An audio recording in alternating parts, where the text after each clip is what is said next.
Hello, can you hear me?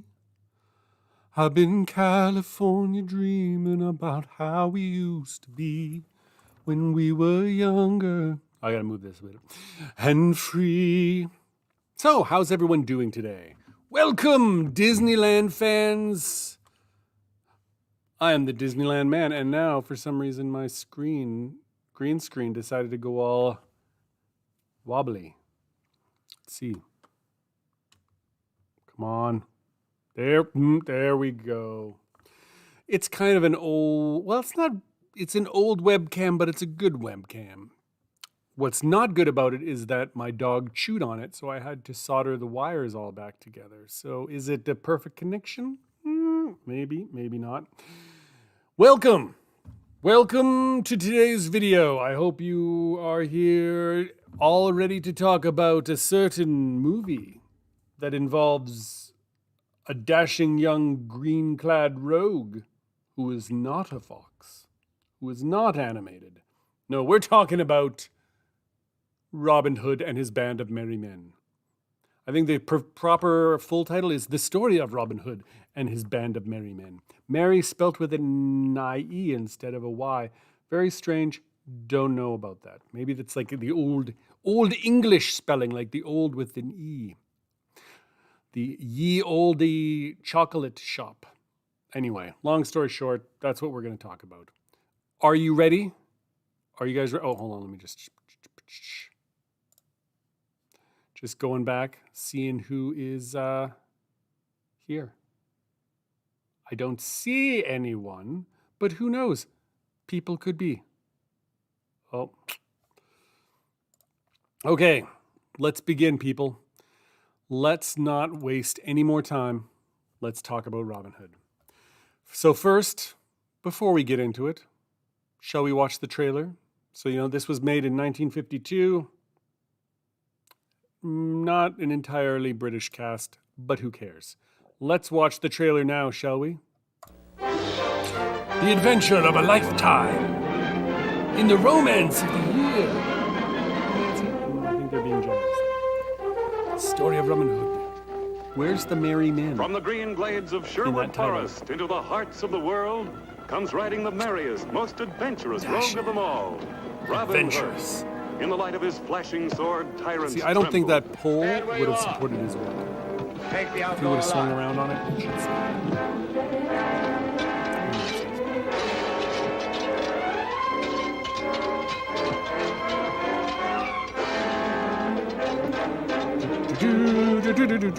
Halt that man! Here is a film classic for the ages, told by Walt Disney, with all the spirit, the high-hearted excitement and color of... but it is a wealth of excitement and suspense.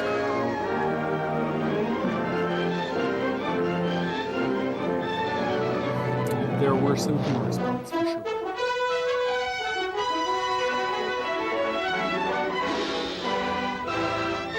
Story of Robin. It's beautiful. Beautiful, people. Let me just shut this off. Anyway, yeah. That's the trailer. In case you guys haven't seen it, it is on Disney Plus if you guys want to watch it. I think it's just under the title Robin Hood. Maybe The Story of Robin Hood. But it took me a little bit of exploration because you may not know this, but there's a lot of Robin Hood movies out there. It's a little crazy. They seem to make a new one every couple years. So anyway, found that one, 1952. Let's go through the story.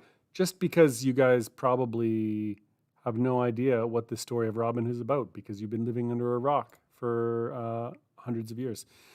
In the year 1190, probably wasn't actually called 1190, Richard the Lionheart summoned his armies to a crusade. Among the loyal knights who answered his call was the Earl of Huntingdon. Incidentally, the Earl of Huntingdon is Robin's father. Or is it? You know what? I just watched it, and for some reason. So the call goes out, but where is dashing young Robin? While he was practicing his bowcraft in the woods, and there was a beautiful young maiden hiding in the woods, distracting him. Not the way you're thinking. So just get your head out of the gutter, people.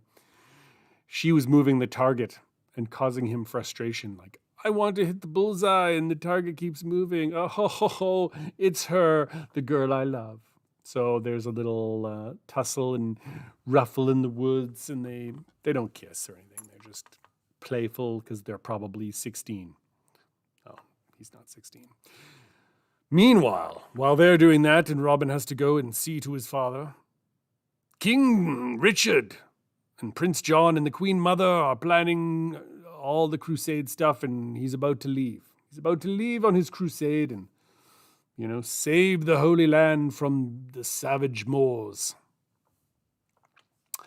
So he's leaving his brother Prince John in charge, which, as you can tell when you see a close-up of Prince John, you know he's evil because he got the little tiny greased goatee. Anytime you see like greased facial hair, like a mustache, like or a greased like pointy goatee, basically grease means evil.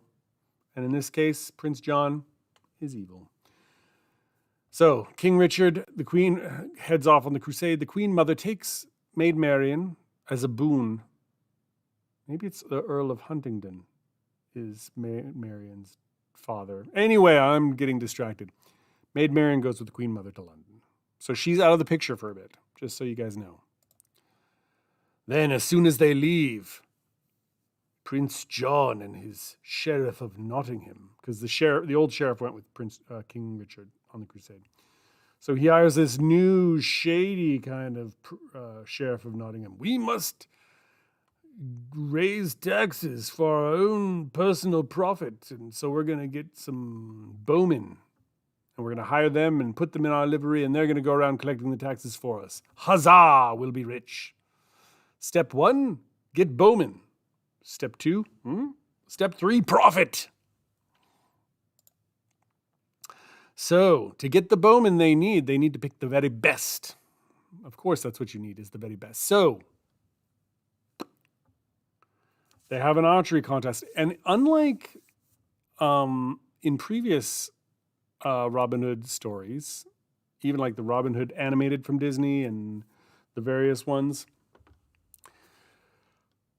Excuse me. It's been a long day, people. Sheriff of Nottingham isn't like a bowman. He doesn't participate or anything. There is another competitor. Well, I guess in the animated one, Sheriff of Nottingham doesn't take part in it either.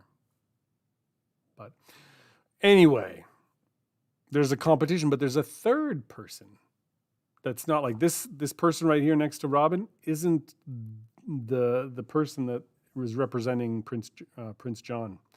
In fact, that man is Robin Hood's father. And who wins? Robin Hood's father. That split arrow that you see there, Robin Hood hit the exact center, and his father is the one who split the arrow. So this is like, what?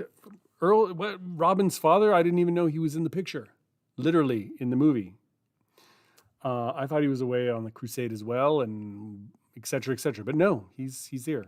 And so he actually wins the tournament, but he says, no, you must give the prize to the person who hit the target first, who happens to be my son. So give him the golden arrow. And what does Robin Hood do with the golden arrow? He gives it to Maid Marian, who's in town for for the thing. And of course he confesses her love, and no, not really.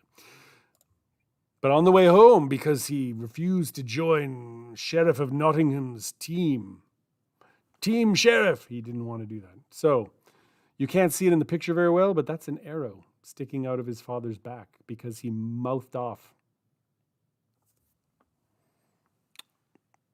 Bloop, bloop. Bloopity bloop. Yeah, this is weird. Time for a new camera. And by new, I mean one that hasn't been chewed by a dog. So anyway, Robin's dad bites the dust, gets killed right in front of him. That's like total scarring emotionally. Anyway, with Robin Hood out in the forest and his dad, who is the other noble. Man, I'm really going to try and... I'm just going to leave it, and I'll continue. Or can I fix it? Let's just pause for a moment and see what I can do, because this is distracting. Do, do, do, do, do. Cancel, cancel, I didn't want that. I wanted to play with the color correction. It's not what I want. Let's go to... No, there. Color's not great, but you know what? Looks better. Anyway, so, ba-do-ba-da-ba-da-ba-ding. Robin's in the woods, hiding as an outlaw. His dad is dead. Buried, 6 feet under. Sleeping with the fishes. So, Sheriff of Nottingham goes around the countryside, and like those are his men, and they're arresting that farmer guy. Like, hey, give us your cows, give us your goats. It's like, I can't. I sold them last week to pay for the taxes, and now you're... Blah. So basically, lots of other people are joining with Robin because they're getting kicked out. They're losing everything. And they capture one of these guys who couldn't pay his taxes, and they hang him up in the town square and dress. Oh, because he also killed a deer. He poached so it could eat. So they hung him up in town square, and all the men were like spanking him because that's how they punish people back then. Now you have to pay money for it. But back then it was a punishment. So they're running around, hitting his butt, and then Robin Hood comes and rescues him. Robin Hood and his merry men. Yay! They run off with their new compadres. Meanwhile, it's like, you lost all this money, Sheriff. You have to replace it. You better raise more taxes, or else you're in trouble. It's not a very well thought out plan. I mean, they just really want the money to overthrow King Richard somehow. I'm guessing they figure all these archers are just going to still work for them when King Richard comes back and they can kill him. But I don't know, maybe these archers do want to. Back in the... See, this is what happens when I do streams later at night and I didn't sleep well. You know who this is. This is a famous scene. Little John facing Robin Hood. And Robin Hood is like being kind of a dick here. It's not like he owns the path. It's like, hey, if you want to cross, you have to pay a toll. Which is kind of like a tax. So he's the pot calling the kettle black when he's complaining about the sheriff and Prince John raising taxes when he's... Anyway, Little John here wants to tussle with him, but not with a bow. So Robin Hood has to go and quickly cut down a tree and shave off the branches so he can fight. And there they are, fighting mano a mano. Little John kind of in a dress. He's showing off a little bit too much leg. It seems weird. Of course, Robin Hood is wearing tights. And there is something, it's like, it doesn't look natural. Like modern day movies, their clothes look a little bit more normal to our eyes. So who knows, maybe in 50 years, we'll look back at like Robin Hood, Prince of Thieves with Kevin Costner, which is a great movie. I don't care what you say. I know his accent sucks.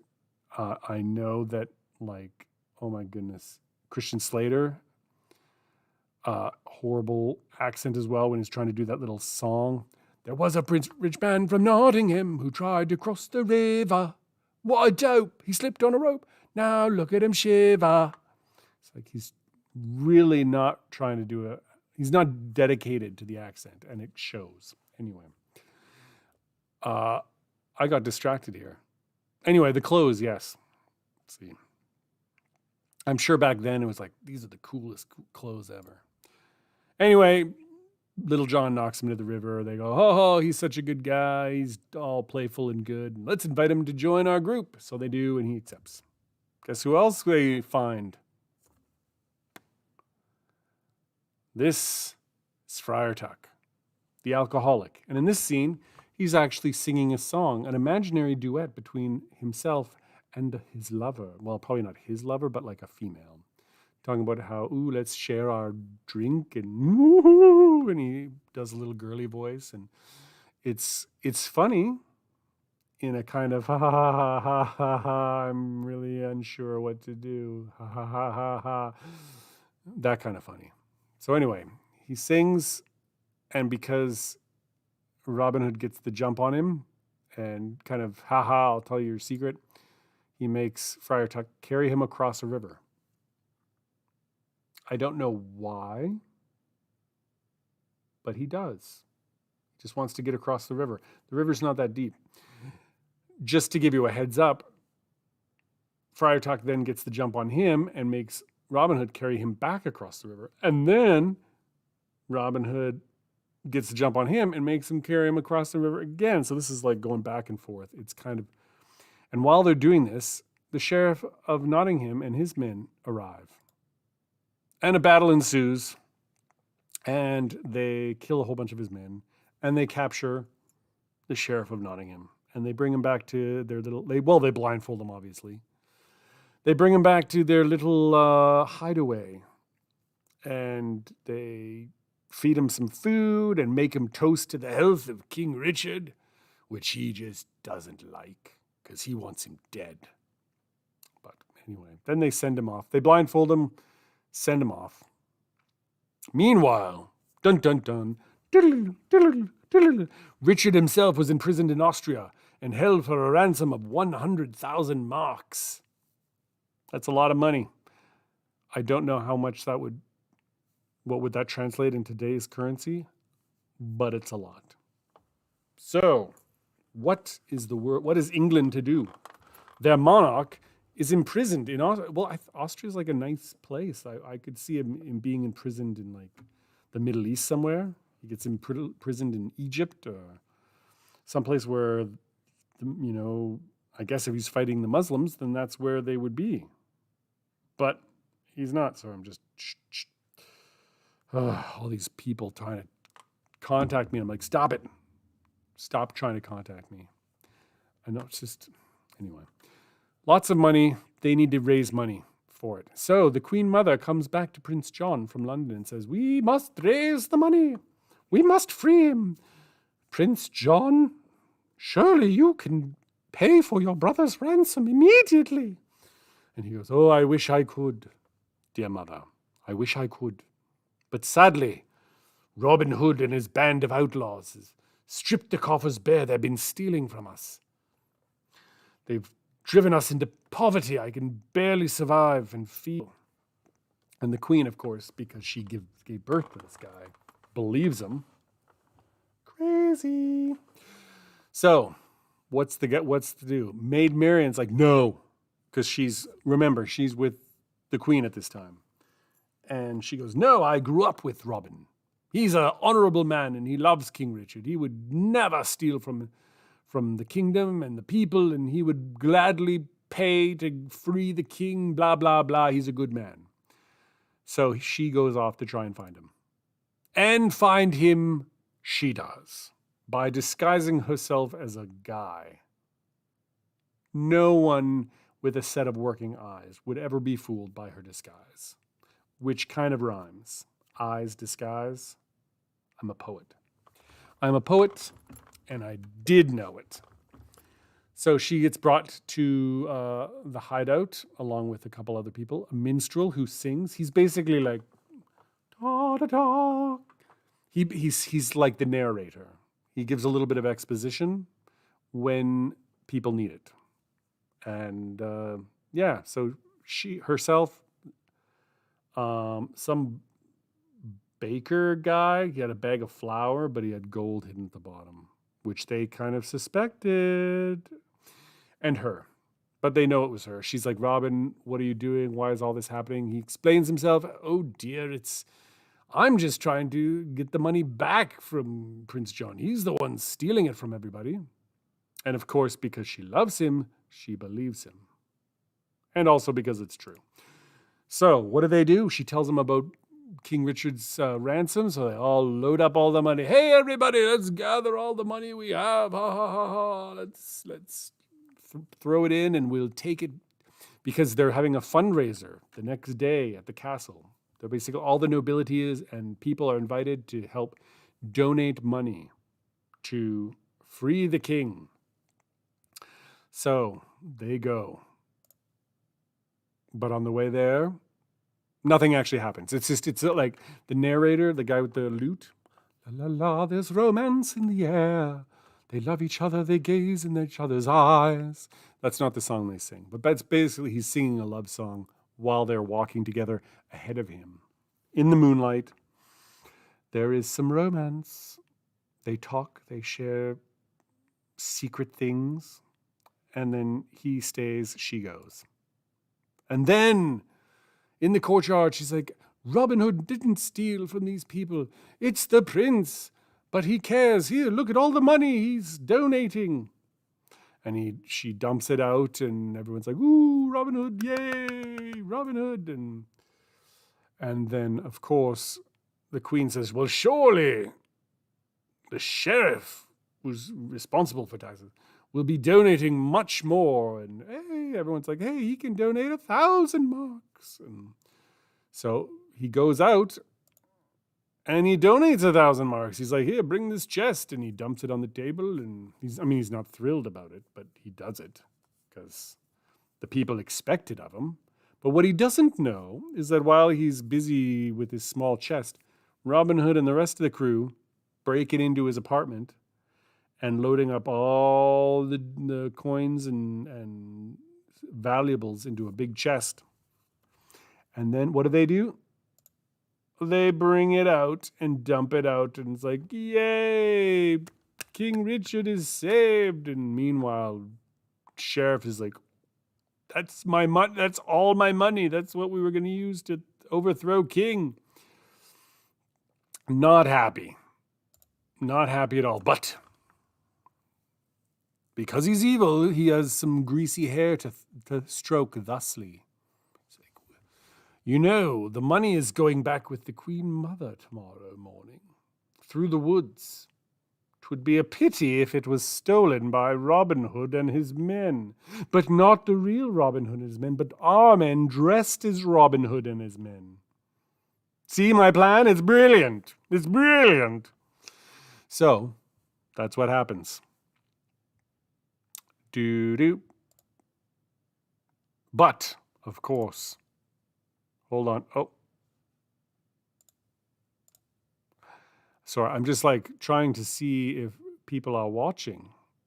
I had someone briefly watching, which is lovely, but for some reason I can't I got to figure out how to be able to see when people join, just so I can say hi, because that's what I really wanted to do with this. I really want to be able to talk to people. I have social issues, and talking to people is not easy, but through the safety of digital space, it's like I can make stupid comments, and I don't have to read people's expressions and try and decipher what they're thinking. It's kind of awesome.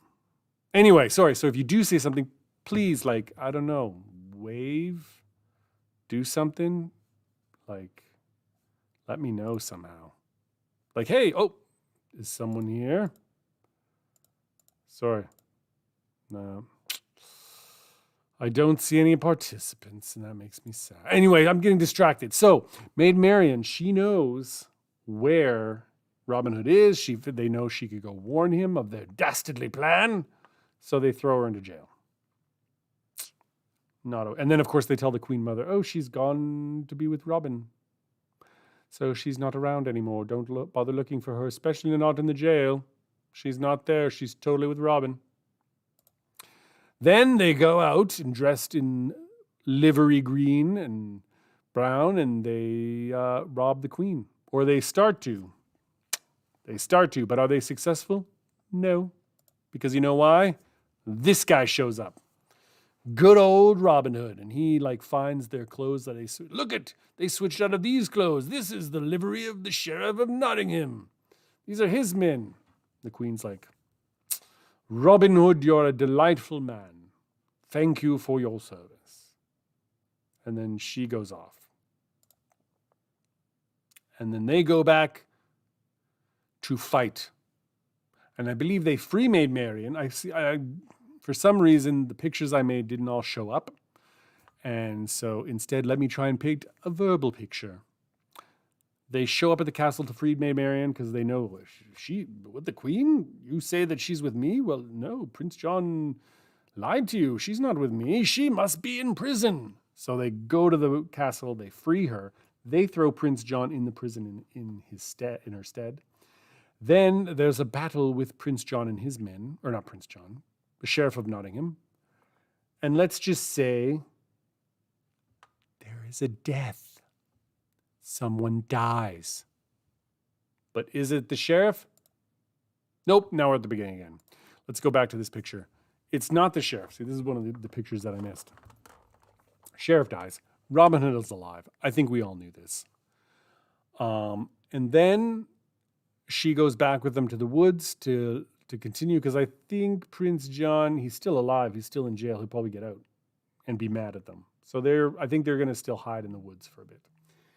Then a masked figure appears in the woods on horseback, and they demand, like, let's fight. And they say, remove your mask first, good sir. So he does, and guess who it is? You get 3 guesses. First 2 don't count. King Richard. He's like, thank you for freeing me and all the work you've done to keep my kingdom sort of safe. I mean, let's face it, you didn't really, you kept some things together, but whatever. I'm going to make you Earl of Locksley, which I was kind of happy to hear, because that is what Kevin Costner was in Robin Hood, Prince of Thieves. You got to watch that movie. It's awesome. Forget about the accent, guys. It's a good movie. And of course, it has like that great love ballad by Bryan Adams. Oh, look into my eyes. You will see what you mean to me. Okay, that's awful. I did not know how to sing that song at all. So I apologize to all you listeners. I can't really do love ballads.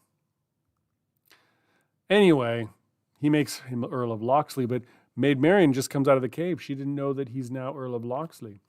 So she's like, oh, King Richard, you're back. That's so wonderful. I'm so happy. And it's like, yes. And now that I'm back, I must command that you wed the Earl of Locksley. And everyone's like, he's talking about Robin Hood. But she's distraught, like, oh, I don't know him. Robin, do you have anything to say? And he's like, well, I wouldn't want to disobey the king, because he knows it's him and he loves her. And then, of course, the king gives the joke away and calls him Earl of Locksley. And then she's all ecstatic and they kiss. And then everyone cheers and the little lute player goes, oh, lawdy-doddy-day. Everything's going. And then that's the end. That is basically the movie in a nutshell. It's enjoyable. It actually was quite successful. Did it make a lot of money? Did it make a lot of money? I don't know. Let's just see. Story of Robin Hood and his Merry Men box office. Let's see what we can come up. Sweet Mary. That can't be right. What? $2.1 million lies. That is a lot. I'm just going to look on IMDb here and see if they have any kind of information on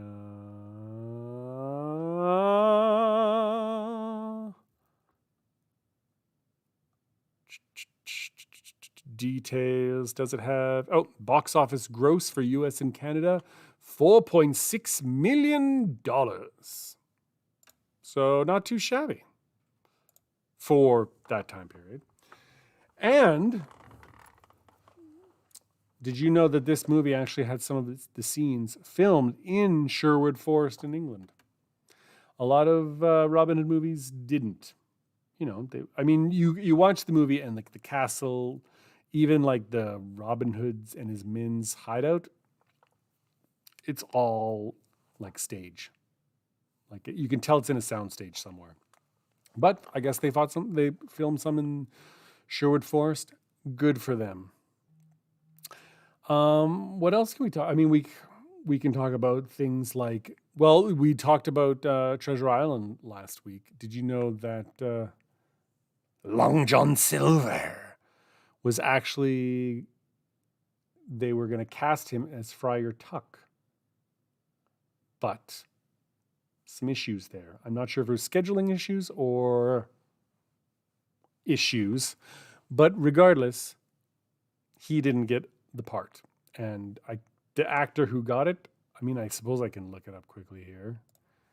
Let's look it up in the cast. Where is it? Where is he? James Hayter. James Hayter? Let me see. Oh, well, he's been very busy. I mean, before he died in the 80s. So he died in 83. In Spain. Interesting. But I'm getting distracted. Anyway, the point is, Friar Tuck was originally going to be played by Long John Silver. And on top of it, Bobby Driscoll, who is also in Treasure Island, and the voice of Peter Pan, they wanted him to play a role of one of the young followers of Robin Hood, like a squire or something like that, a boy. However, because of the shenanigans that went on with Treasure Island and work permits and stuff, Bobby Driscoll was banned from filming in England, so he was unable to join the cast. And as a result, I don't remember seeing any young people. It was probably a role that they were going to write just for him, but they didn't. Anyway, so shall we talk about the main actors in this film, shall we? Yes, we shall. Now, these are all kind of, there we go. This, good sir, let me just call up my little, is Richard Todd. He is the actor who played Robin Hood. And I think he did a fairly good job. Very popular actor in England at the time. And he will be popping up quite a bit in the next few handful of movies of this Disney live action series. He's going to be in the Dame in the, what is it? The Dame in the Rose. Where is it? Where is it? Sword in the Rose. That's the movie that hopefully is coming next, if I can find a copy of it. Sword in the Rose from 1953. He was in that. And then he plays Rob Roy, the Highland Rogue, also in 1953. So this guy was loved by Disney for just this brief couple of years where they filmed all these movies. They filmed the first Robin Hood, popular, did well. Filmed The Sword in the Rose and Rob Roy, and they not as popular. They did well, I guess, in Europe, like in England. I should say, not even the rest of Europe. I think they did well in England, but not in the other places, which means box office was not as good, and Disney's like, I guess. But anyway, let's talk about him. Born in 1919, died 2009. So this guy lived 90 years. It's pretty impressive for anybody. But when I always think of actors, I think of them dying younger just because they tend to, drinky,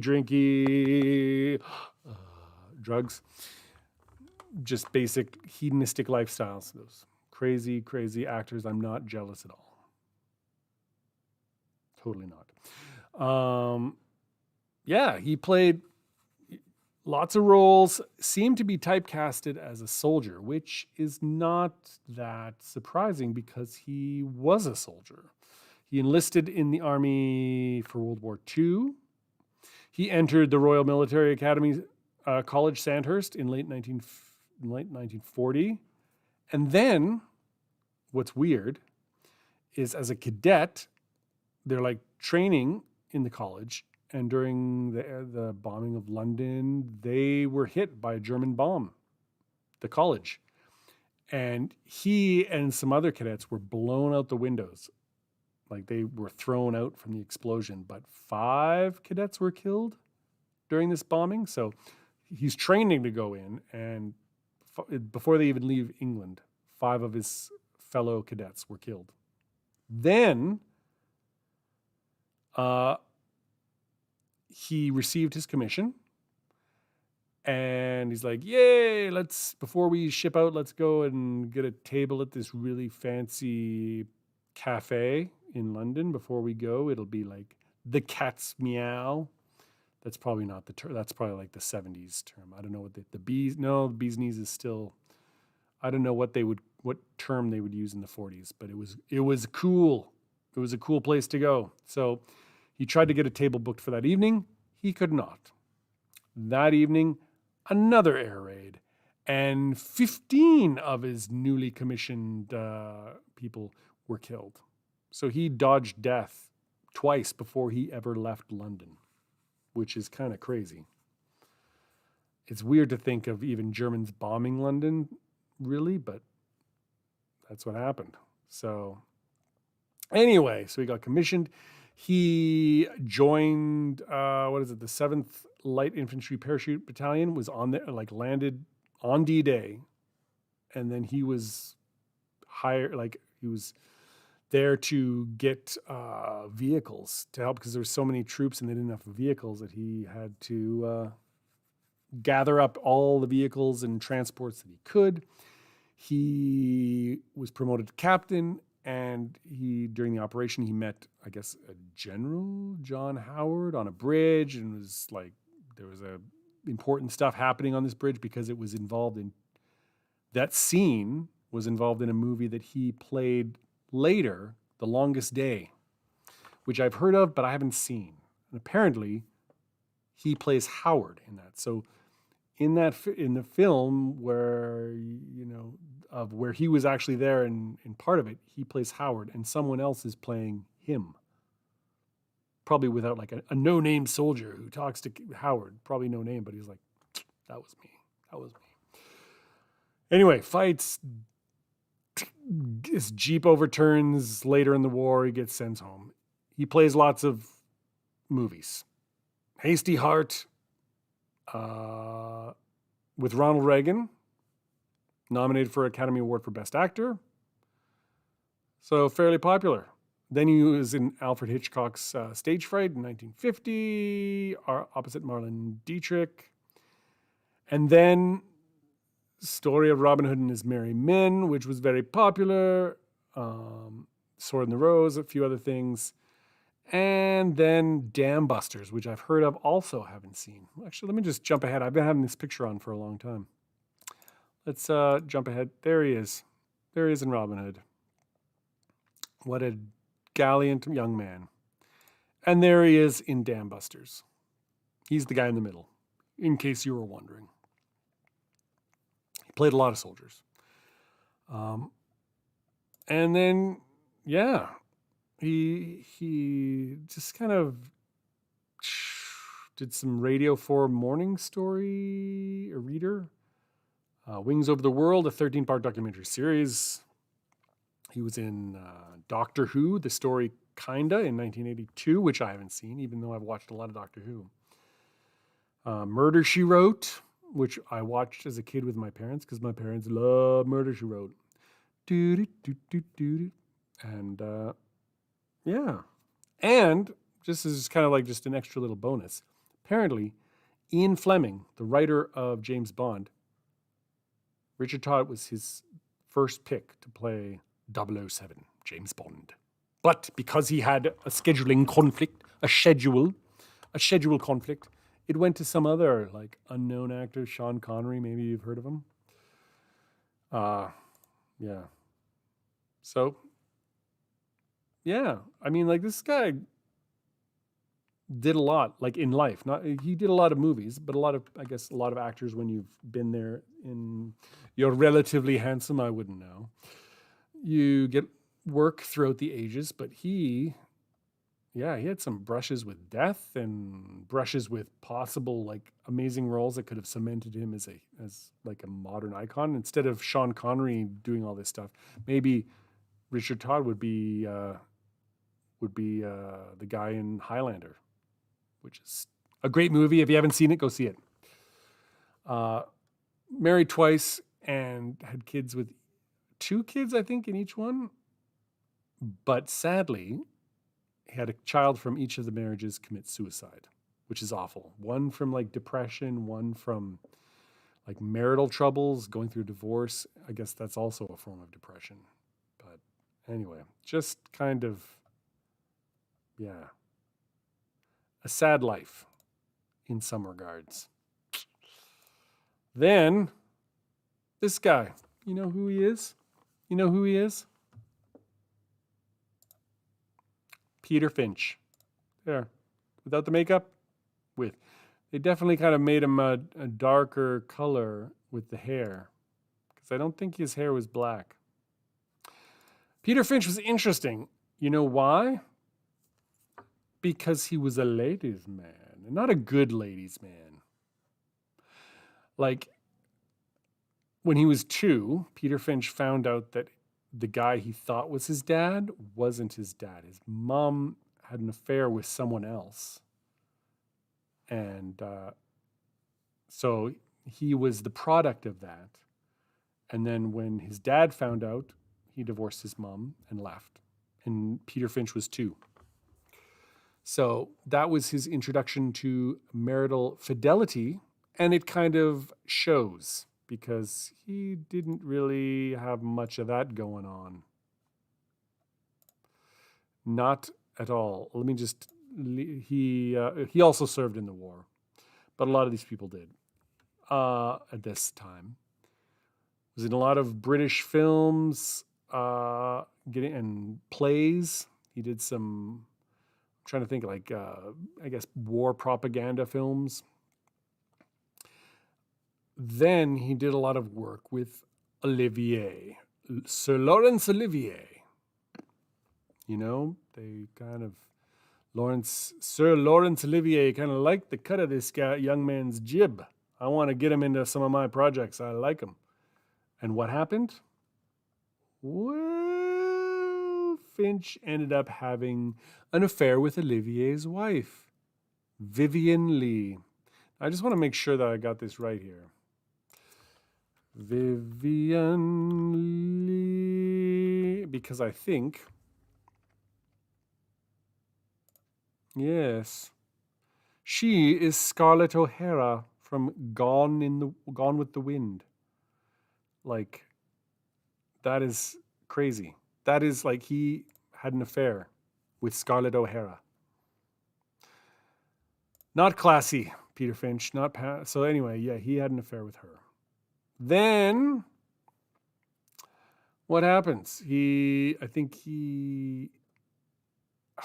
trying to remember. He was in a version, shows up again in Disney playing Kidnapped in 1960. Let me see. He married a French ballerina. Tamara worked together. They had a daughter. They divorced after she discovered his affair with actress Vivien Leigh.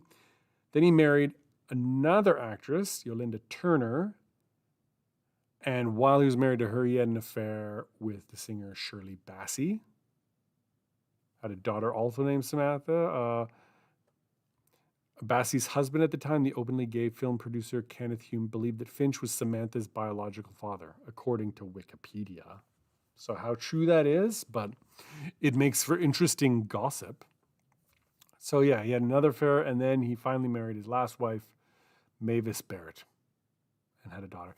Don't know if he cheated on her as well, but just judging by his fidelity with the other wives and with other men's wives, and probably he did. However, but let's just talk about his most famous role that you guys probably know. I'm mad as hell and I'm not gonna take it anymore. From Network. He died before the Oscars came out, but he won. So he's an Australian actor who won an after-death Oscar. I'm not going to embarrass myself but so he's the only one who's done that. The only Oscar for Best Actor, except for Heath Ledger, another Australian. So anyway, then we have lovely, lovely, lovely Joan Rice, who frankly did not do a lot. I'm kind of like she played in played the robber's wife in the movie The Horror of Frankenstein, and I guess she was discovered in like a grocery store. She's attractive. I think she did well in the movie. I don't know why she didn't really have a career after this for maybe they just didn't get into it very much. Let me just double check. Let me go to IMDb again. IMDb, let us look up Joan Rice as Maid Marian. Payroll. Blonde Bait. What kind of movie? She basically was active from 1951 to 1967. Well, 61, and then after that was just two appearances. One is in a TV show for one episode, and The Horror of Frankenstein as the grave robber's wife. But yeah, I don't know. I get maybe she just didn't like acting. And she's like, I had fun, but you know what? I don't enjoy it as much as I thought. And so she quit. She just which is sad. And then we have, let me just make sure I get his name right before This is Hubert Gregg, who played Prince John, which you can probably tell. Oh, wait, I'm going to just click on this and it's going to, There we go. See? Greasy goatee. You know that he's evil right away. But he did a lot of stuff, worked mostly in Britain. And from what I could tell, this is what he's famous for.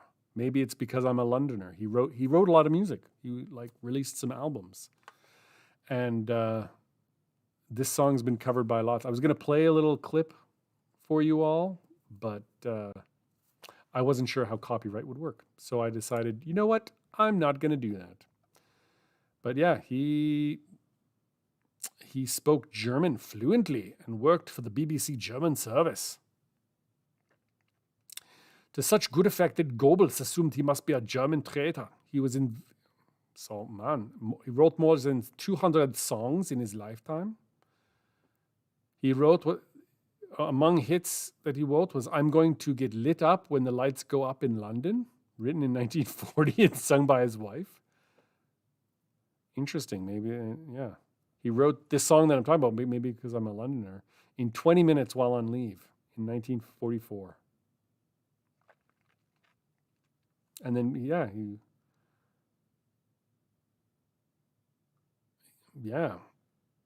he just did plays and performed on radio and So what's to say? I mean, the guy, like every other actor, seems to go through spouses pretty quickly. So there we go. That's our Robin Hood video, guys. That's it. I got to shut these off. There we go. I enjoyed it. It's a lovely movie. The lovely lute guy, the Alan O'Dale is his character's name, and he pops up in a lot of movies. Alan O'Dale. I have to check the Robin Hood animated one. Funny thing is, in Russell Crowe's Robin Hood, Alan O'Dale is played by Alan Doyle. And I think in the movie they call him Alan O'Doyle. I think, which is kind of funny. Alan Doyle is sort of one of the lead singers, guitar players of the awesome band Great Big Sea. So if you like Celtic drinking, drinking party songs, kitchen party, Newfoundland rock, that stuff, I highly recommend them. And he played Alan O'Doyle with Russell Crowe because I guess they're friends. Russell Crowe has kind of a band and they hung out and liked each other and blah, blah, blah. Famous person meets famous person. They help each other become more famous. Story of the century. I'm not bitter at all. I'm just waiting to meet someone famous. I'm looking at you. Then we can connect. Not in that way. No, just we can share, bond over our love of Disney. Anyway, that's Robin Hood and His Merry Men, 1953. I'm just going to quickly check up. The next one is, let's look it up, just so I get, it's The Sword and the Rose. The Sword and the Rose, I believe, is the next one, 1953. And I'm very excited about seeing it. So, if I can find a copy of it, because what? Guess who's in? I did not know this.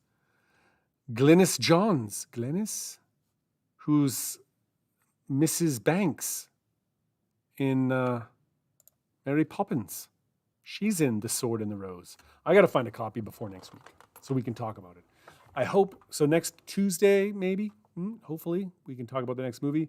And this week, either Thursday, Friday, we will get together and talk about other Disney-related stuff. Not movies. I'm hoping it's about food. That's all I'll say, is food. Okay, I'll say a little bit more. Dessert food. So yeah, I hope you enjoyed this little discussion. I'm sorry that, like, one of these days I am going to get this set up properly so that people can come. I can acknowledge you when you show up because I want to talk to people. As much as I love, like, just because I studied film in school, not a very good student, but I studied it. And, but I would love to talk to you guys because this is about your Disney thoughts and memories and feelings. And maybe you guys have some cool stories about watching Robin Hood when you were little, or maybe you're little now and you haven't watched it and you want to watch it. I hope you want to watch it. So anyway, join me next week for this. We will talk about The Sword and the Rose next week. Then later this week, food. See you next week. I love you all. Be good. And do something for yourself. Indulge yourself in your Disney love this week. And I'll see you in a few days.